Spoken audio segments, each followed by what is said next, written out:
Good evening, everybody. My name is Matt Wentworth, and I served this summer at Richmond Habitat for Humanity. And I kind of took an interesting path to this internship. I started working with the campus chapter here about 2 years ago for Richmond Habitat. And I kind of stumbled into kind of the leadership role there. There was a vacancy in the presidency, and I ended up connecting with Cassie Price, who was the staff advisor, and kind of accidentally became president. And I really grew to love it, and I've had a lot of fun. And the interesting thing is, here in Richmond, we have an extremely large continuum of care for affordable housing. And Richmond Habitat is a large part of that. And they have a connection with the University of Richmond that's made working between the two a lot of fun. And so basically, when I got the chance to get more involved down there, I jumped at it. And a friend pointed out that I could apply for this fellowship here. And so I started talking with Dr. Pollock, my faculty advisor, and basically this is how it kind of came to be.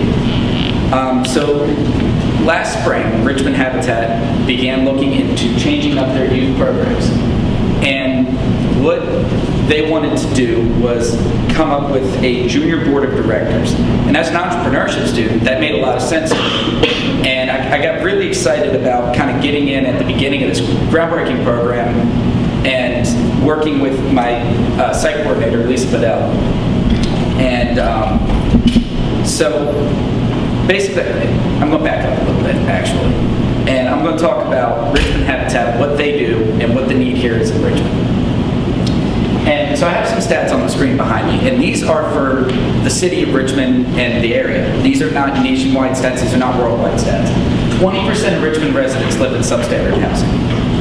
In 2008, the incidence of high-cost lending for African American and Hispanic borrowers was 5 times as great as for a white borrower here in the city of Richmond. And 25%, that's a quarter of the homeless people, are not what you would typically state a homeless person to be. They're not slaggards, they're not unmotivated, they have jobs. And half of them are full-time employed. They just can't make ends meet. So Richmond Habitat, their mission is, in partnership with God's people, Richmond Habitat creates strong communities by building simple, decent homes. They don't give houses away, but they sell them at an affordable cost. They do so, they hold a mortgage for 0% interest. That saves tens of thousands of dollars in the long run for their partner families. They also, the families they serve are not people, they have an income. They sit in the 30 to 80% concentrated, 30 to 60% area median income. And these families also put in sweat equity hours, which is hundreds of hours spent volunteering for Richmond Habitat on their own house, on other houses, for retail operations at Habitat, etc. And that, so basically, they also attend seminar classes. They learn how to be good homeowners, how to manage their finances, how to kind of make certain that they continue an upward path with their life for their kids. And so Habitat, going back to those 3 stats, they're working on that substandard housing. They are lowering the cost of lending, and they are serving the people that deserve to be moved forward. And the saying we use around there a lot is, it's not a handout, it's a handout. So, why youth programs? I get asked that all summer. I was asked, well, why didn't you want to go out on the build site? That's a lot of fun. Why don't you want to be in the more day-to-day stuff? And what it comes down to is the day-to-day work, the construction work, what they do in the offices. That is the action item for the mission. That's implementing the mission. But advocacy and education is how you sustain that mission into the future. And teaching youth about it today alerts them to the problems and the questions we face, and makes them a part of the solution for the rest of their life. And to encourage that, we wanted a program that would allow them to start acting now, to do more than just small campus functions, to do more than just little fundraisers that help out, and to take ownership of the leadership almost, and become a part of a real solution that they could implement today. Richmond Habitat covers 6 jurisdictions. That's almost 1 million people. A handful of counties in the city of Richmond right around here.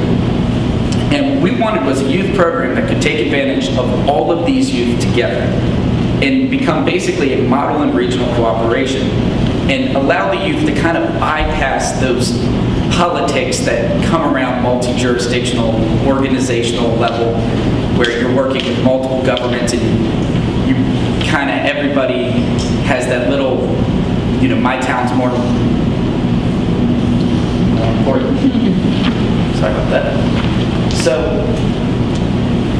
what we looked at was, what can one chapter do? What can we do here at the University of Richmond is one thing. And what VCU can do and what they can accomplish over there is another thing. But what we could accomplish together is even better. And if we could add area colleges to it, we could accomplish even more. And then if we start working with the high schools we started talking to, youth could accomplish even more all at once.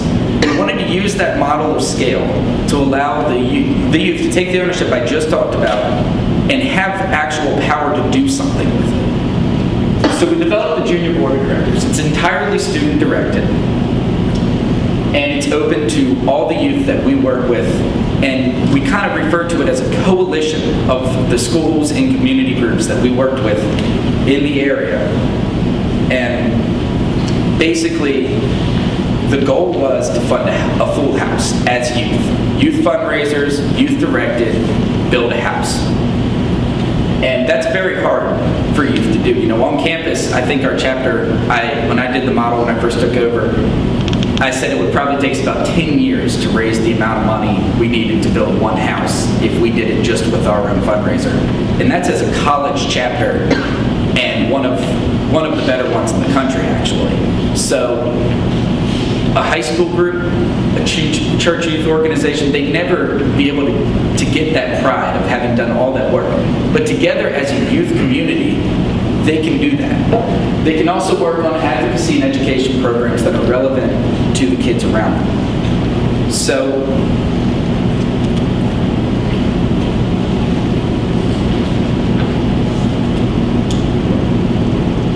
I'm sorry, I almost hit that button again and I freaked out. All right. So, what it kind of allows them to do is just take that ownership and come together and build a house is what we're really hoping. And when we did that, we were involved, it was basically firm level social entrepreneurship. And these are 3 books that I read from, one of them was with Dr. Pollack's class, and 2 of them were ones he supplied for this internship. And what he challenged me to do is take the information available in these books and put it to work. But also, social entrepreneurship is a new field, very new field in entrepreneurship in general. And what he also challenged me to do is take my real world experience and put it backwards into what was missing from the books. And what I really realized was the books focused on new startups, small organizations that were very adaptable and would kind of change to the funding they could get. That didn't fit the construct we had. We had an organization that had been around for 24 years. We had their experience, we had their budget, we had their connections. And we also had their limitations with, you can't take risks with donating money. People donate to Habitat, they expect a certain level of delivery, and you can't take too much time. People have things to do. We can't be all wholly dedicated to this new thing. And so what I realized is academia really left out something that had enormous advantages, but also had disadvantages that kept organizations from doing it. And what I focused my paper on was basically this line right here. And this, I think, is what I'll take away from this into life, and maybe what I can focus on later in studies into grad school, would be that if we could use If we could take an academic focus on internal social entrepreneurship, we could increase the innovation of a currently risk-conservative sector and increase the progress of social change. What that basically comes down to is if we could give them the information they need to have the confidence they need to change things at the firm level, we could see a lot more progress than we might see just from startups and change the world just a little bit more. Thank you.